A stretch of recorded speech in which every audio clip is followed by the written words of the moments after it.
Planning कर रहे थे वो बहुत पहले शुरू हो जानी चाहिए थी एग्जीक्यूशन, लेकिन आप सब जानते हैं कि मार्च से लेके तकरीबन अब अक्टूबर सितंबर तक कोविड के कारण से बहुत सारी चीज़ें पीछे छूट गई।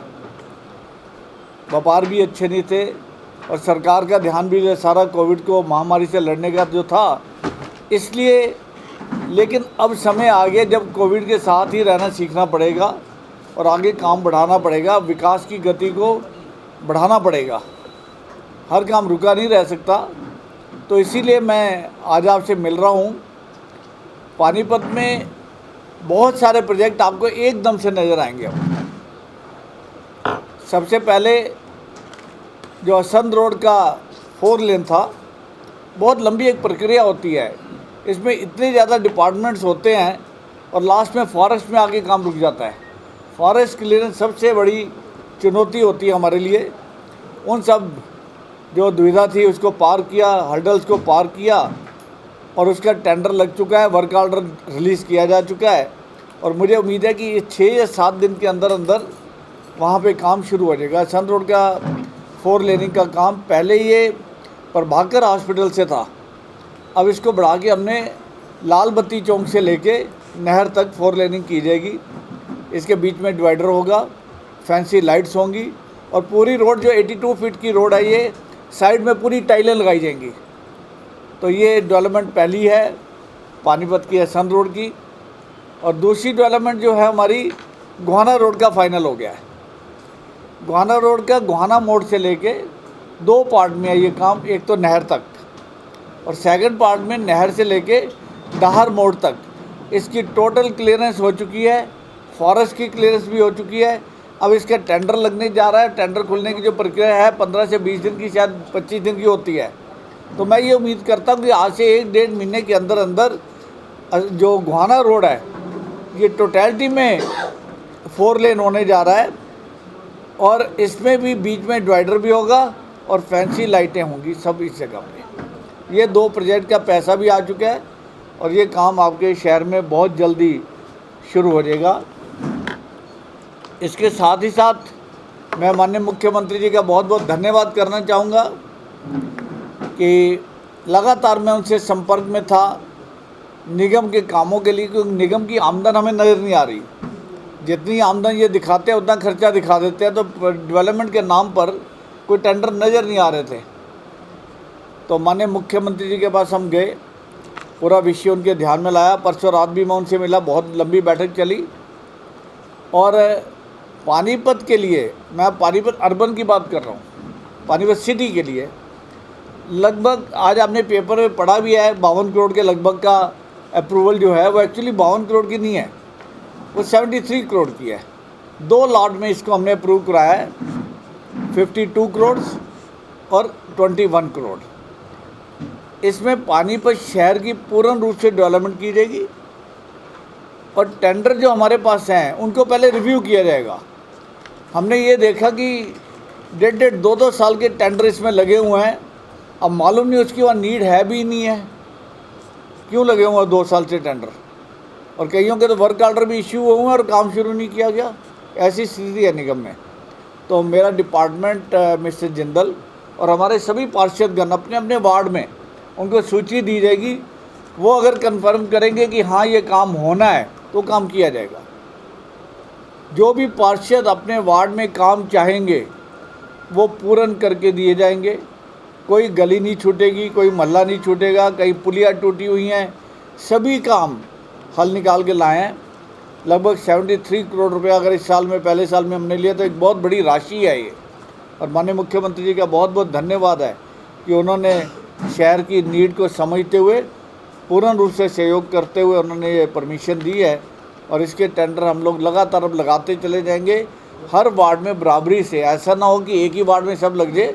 जैसे जैसे पार्षदगण की ज़रूरत अपने वार्ड को बताएंगे वो सब काम कर दिए जाएंगे। कहीं बेंचेस की ज़रूरत है तो प्रॉपर तरीके से बेंचेस दिलवाए जाएंगे, जो भी इनको ज़रूरत है। इसके साथ ही साथ मैं आपको बताना चाहता हूँ, ये तो निगम का लगभग 73 करोड़ का जो हमें फंड्स है जिसको हम यूटिलाइज़ करेंगे प्रॉपरली और रिकॉर्ड मेंटेन करते हुए, ये पानीपत सिटी के लिए है।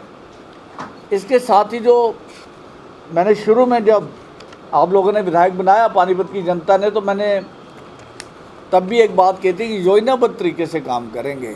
ऐसा नहीं होगा कि कुछ भी करते रहो और बाद में वो सूटेबल है या नहीं है शहर को। तो उस कड़ी में माननीय मुख्यमंत्री ने शहर के लिए मैंने जो प्रोजेक्ट दिए थे उसके लिए फिजिबिलिटी रिपोर्ट मांगी जाती है पहले, कि फिजिबल है या नहीं है वो प्रोजेक्ट। फिजिबिलिटी रिपोर्ट के बाद माननीय मुख्यमंत्री उसका जो भी घोषणा करेंगे। लेकिन मैं आपको बताना चाहता हूँ कि कौन कौन से प्रोजेक्ट्स पे मैं काम कर रहा था जिसकी फिजिबिलिटी रिपोर्ट जा चुकी है, और वो सभी पॉजिटिव रिपोर्ट्स हैं। शुरू से एक मेरा उद्देश्य था कि स्लाटर हाउस का, तो स्लाटर हाउस के लिए निगम ने वहाँ जवाब भेज दिया हुआ है। लगभग 30 करोड़ की इसकी लागत है, और इसमें लगभग 4 एकड़ के लगभग जगह चाहिए जो निगम अरेंज करेगा। तो जैसा कि मैं बता रहा था कि स्लाटर हाउस की जो घोषणा है उसकी फिजिबिलिटी रिपोर्ट चली गई है, और ये प्रोजेक्ट लगभग 30 करोड़ रुपए का है, और इसके लिए 4 एकड़ के लगभग जगह हमें चाहिए होगी जो निगम प्रोवाइड करेगा। तो बहुत जल्दी इसका आगे की कार्रवाई हम चंडीगढ़ से करवाएंगे। साथ ही साथ पानीपत का पुराना शहर जो मैं आपको बता रहा था कि बरसत रोड से लेके सनौली रोड तक, जीटी रोड से लेके आप ये नाके तक एक पुराना शहर है जिसके अंदर पाइपलाइन जो है 40-50 साल पुरानी पाइपलाइंस हैं, गल चुकी हैं पाइपलाइन, पानी गंदा आता है पीने का। ये एक समस्या थी पानीपत के शहर की। तो इसकी भी हमने डीपीआर इसकी बनवा दिया, तैयार कर दिया, फिजिबिलिटी रिपोर्ट इसकी तैयार हो गई है। वाटर और सीवरेज की जो डीपीआर बन के गई है, प्रोजेक्ट तकरीबन 42.71 करोड़ का है, ताकि पानीपत की ये समस्या है, पानी की जगह जगह प्रॉब्लम है। हुड्डा में भी प्रॉब्लम है कई जगह, हुड्डा की कॉलोनी भी 30 साल पुरानी हो गई है। तो जहाँ जहाँ स्थिति आएगी सामने उस पर काम किया जाएगा। ये हमने दूसरा प्रोजेक्ट जो है डीपीआर इसकी बन के और फिजिबिलिटी रिपोर्ट इसकी जा चुकी है। इसके साथ ही साथ शहर में कई जगह आप देखते हैं कि पानी खड़ा हो जाता है। अब वो ड्रेनेज सिस्टम अलग है, सीवरेज सिस्टम अलग है। हमें ओपन ड्रेन्स चाहिए शहर के अंदर, जहाँ से पानी हम इसको बाहर कर सकें। तो इसके लिए भी डीपीआर हमने तैयार करवा दिया पूरे पानीपत सिटी की। इसकी जो डीपीआर है, लगभग ये प्रोजेक्ट जो है 25 करोड़ रुपए का प्रोजेक्ट है, जिसकी रिपोर्ट जैसे माननीय मुख्यमंत्री तक पहुंचेगी तो आगे की कार्रवाई इस पर हम करवाएंगे और इसका भी निदान होगा। तो पानी के पीने की समस्या, सीवर की समस्या और साथ में जो रेन वाटर है उसकी प्रॉब्लम को हल करने की कोशिश की गई है। पूरी रिपोर्ट से इसकी जा चुकी है। इसके बाद अगला प्रोजेक्ट था, मैंने पहले भी आपसे बताया था शुरू में, रेलवे ओवरब्रिज का। हाली पार्क से तकरीबन जहाँ हमारे पार्षद दुष्यंत जी का ऑफिस है, वहाँ से एक रेलवे ओवरब्रिज उठेगा जो जीटी रोड को हम कनेक्ट करने जा रहे हैं। उसमें रेलवे लाइन क्रॉस करने के बाद जीटी रोड की तरफ वो 2 आर्म में बढ़ जाएगा। एक आर्म उसकी चली जाएगी पीडब्ल्यूडी रेस्ट हाउस के बराबर में उतरेगी, और लेफ्ट को वो इनकम टैक्स ऑफिस की तरफ चली जाएगी, ताकि ट्रैफिक और लोगों को सुविधा ज़्यादा से ज़्यादा हो। इसकी जो कॉस्ट है लगभग 150 करोड़ रुपए इस प्रोजेक्ट की कॉस्ट है। फिजिबिलिटी रिपोर्ट इसकी जा चुकी है। तो आगे की कार्रवाई के लिए हम प्रयत्न करेंगे जितना जल्दी से जल्दी हो सके। जितने फंड्स धीरे धीरे अवेलेबल होते चले जाएंगे वैसे वैसे काम आगे बढ़ते चले जाएंगे। इसके साथ ही एक बहुत पुरानी, शायद 30-40 साल पुरानी डिमांड है, जो अंडरपास हैं गोहाना रोड का और असंध रोड का। आप देखते हो उस पर पानी थोड़ा सा बारी भर जाता है, हर जगह बहुत दिक्कत है वहाँ पे दोनों में। इसकी रेनोवेशन के लिए फिजिबिलिटी रिपोर्ट जा चुकी है और इस पर बहुत जल्दी कार्रवाई की जाएगी। जैसे फंड्स की अवेलेबिलिटी आती है, दोनों प्रोजेक्ट पे तकरीबन 5-5 करोड़ रुपए की फिजिबिलिटी रिपोर्ट में मेंशन किया गया है कि इस पर काम किया जाएगा। एक तीसरा अंडरपास, जब आप नई अनाज मंडी से कृष्णपुरा उधर जाते हैं राजनगर, जो शिव चौक है, एक वहाँ के अंडरपास देने लगे हैं, नया अंडरपास है वो, ताकि लोगों को उधर से गोहाना मोड़ पे आके गोहाना रोड जाने की जरूरत नहीं है, वो लोग वहीं से सीधा निकल जाएंगे। और इस प्रोजेक्ट की जो फिजिबिलिटी रिपोर्ट में कॉस्ट दी गई है वो तकरीबन 20 करोड़ रुपए की कॉस्ट है। इसको भी हम जल्दी से जल्दी शुरू करवाने की कोशिश करेंगे। इसके बाद जैसा कि मैंने आपको बताया कि गोहाना मोड़ का जो गोहाना रोड है वो 4 लेन होने जा रहा है, फ्लाईओवर जो है वो 2 लेन है। तो इसका भी हमने प्रावधान करके इसकी फिजिबिलिटी रिपोर्ट दे दी है, इस फ्लाईओवर को भी डबल किया जाए। और इसकी जो कॉस्ट दी गई है लगभग 30 करोड़ रुपया दी गई है। अब ये प्लानिंग में ऐसा नहीं कि हमने सोच लिया प्लानिंग कर दिया हो जाएगा, इसकी डीपीआर रिपोर्ट कॉस्ट वगैरह सब चेक होके ऊपर जा चुकी है, ताकि काम चंडीगढ़ से जल्दी करवाया जाए। इन कामों को करने से ही शहर का ट्रैफिक जो है वो थोड़ा सा रिलीफ मिलेगा सबको। इसके बाद हमारा एक है कंस्ट्रक्शन ऑफ फ्लाईओवर, जो नाका है असंध रोड का, नहर के ऊपर, नहर के पैरेलल एक और फ्लाईओवर, ताकि वहाँ भी ट्रैफिक ना रुके। जैसे कि एक फ्लाईओवर आपने देखा पहले नहर के पास बना है, रिफाइनरी को जब जाते हैं तो एक फ्लाईओवर वहाँ पे और आएगा, ताकि ये क्रॉस क्लियर रहेगा। इसका भी अप्रूवल आ गई है और इसकी जो डीपीआर है तकरीबन 35 करोड़ रुपए की डीपीआर प्लान है इसका हमारा शहर के लिए। इसके साथ ही एक पहले भी मैं घोषणा कर चुका, पेपरों में आप दे चुके हैं, लेकिन अब वो प्रोजेक्ट फाइनल हो गया है। शहर के लिए एक इंडस्ट्री के लिए फायर स्टेशन चाहिए था, इट नीड है, क्योंकि 25.12 29.12 चौटाला रोड, इधर कुराड़ को जाने का सब इंडस्ट्री इधर आ चुकी है, और हमारा जो पुराना फायर स्टेशन है वो इंडस्ट्री एरिया के अंदर है। तो इसके लिए नीड थी, तो इसकी डिमांड मान ली गई है। फायर स्टेशन नया जो आएगा वो हुड्डा सेक्टर 25 में आ रहा है।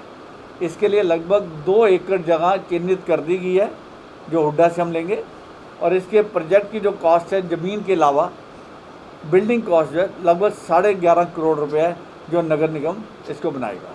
11.5 करोड़ की कॉस्ट है।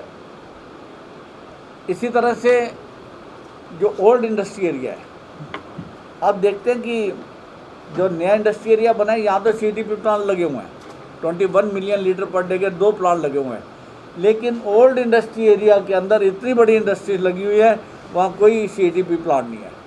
तो उसके लिए माननीय मुख्यमंत्री हमने प्रार्थना की है 21 मिलियन लीटर का एक प्लांट उस इंडस्ट्री को भी दिया जाए, नहीं तो वो लोग सब गंदा पानी जो है वो सीवर में छोड़ रहे हैं, और STP प्लांट जो हमारा जाटर रोड का उसमें वो सर्विस नहीं हो पा रही है उसकी। तो एक ये योजना भी फाइनल होने जा रही है हमारी। इसके साथ ही साथ एक इंडोर स्टेडियम या मल्टी स्टोरी मल्टीपर्पज़ हॉल, दोनों ऑप्शन हमने दिए हैं। या तो ये मॉडल टाउन के स्टेडियम में ही बनेगा, जिसके अंदर की बैडमिंटन के 3 से 4 कोर्ट्स होंगे एक ही फ्लोर के ऊपर, टेबल टेनिस के होंगे गेम्स, इनसाइड में रेसलिंग के उनके अरेंजमेंट किया जाएगा। और यहाँ ये कहीं शहर में अभी जगह निश्चित नहीं हुई है, इस पर काम चल रहा है, इसकी DPR तैयार हो रही है। कितना खर्चा आएगा बहुत जल्दी मैं आपको इसकी घोषणा कर दूंगा। ये प्रोजेक्ट भी पानीपत के लिए आ रहा है।